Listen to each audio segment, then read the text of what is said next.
Xocalı soyqırımının törədilməsindən 34 il ötür. Erməni hərbi birləşmələri 366-cı motoatıcı alayın dəstəyi ilə aylarla mühasirədə saxladığı Xocalı şəhərinə 1992-ci il fevralın 25-dən 26-sına keçən gecə hücum etdi. Şəhərin 2500 sakini xilas olmaq üçün Ağdam istiqamətində hərəkət edərkən ermənilər dinc sakinləri gülləbaran etdilər.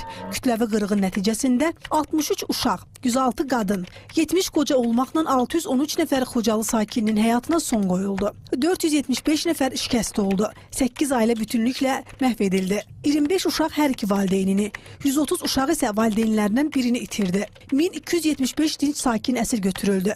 Onlardan 150 nəfərin, o cümlədən 68 qadın və 26 uşağın taliyi bu günədək məlum deyil. Üzülü kaldı. Kaldır üzülü. Hay Allah.